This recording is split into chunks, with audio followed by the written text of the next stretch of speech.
Yellowstone was established as the world's first national park in 1872. The park itself is 2.2 million acres, so that's bigger than Rhode Island and Delaware put together. Nature that has produced her wildest creations, her most unusual natural phenomena are here. You could have so many different kinds of parks in Yellowstone. We've got the wildlife, the geology, we have history, we have fossils, we have water.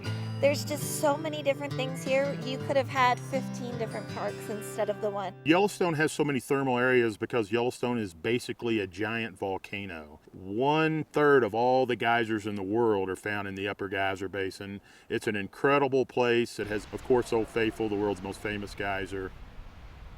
We have all of the original fauna in their native habitat. In terms of the large mammals, the ones that are the most common animals for people to see are definitely the bison and the elk, because those are in the biggest numbers. Yellowstone has the only continually free-roaming herd of bison left in the country.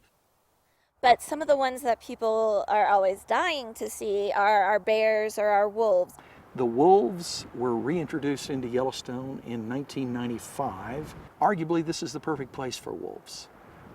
A place that had not heard a wolf howl to speak of for 60-some years suddenly was the recipient of those wonderful wilderness sounds.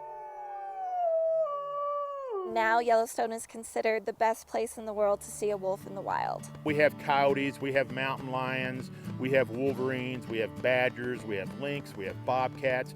We have all kinds of predators here. But I think maybe the best thing that you can see on a trip to Yellowstone is sunup. Because if you get out there and you see sunup, you're out there early, and that's when the animals are out there.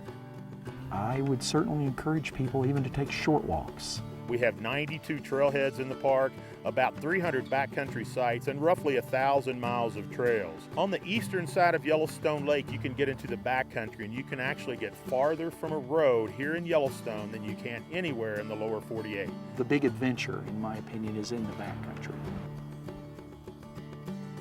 The fishing is excellent in Yellowstone. Yellowstone has about 15 rivers and roughly 630 lakes and ponds. You can spend your whole life here and you're never going to see all of Yellowstone. If you only have one day to spend in Yellowstone, you have to come back. If you only had a day in Yellowstone, I think you should go to Old Faithful and see that very famous valley.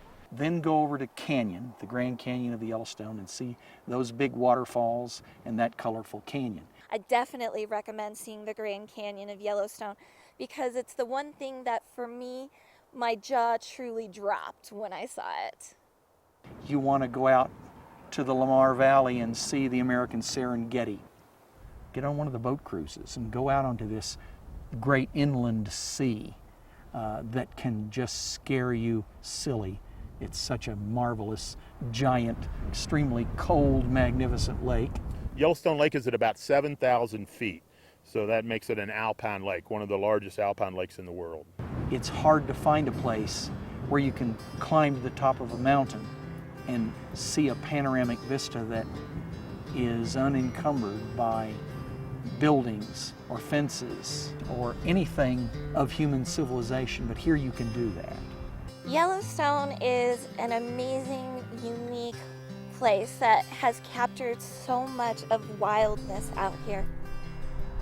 We value the natural processes, and we try to leave them alone here, letting nature take its course.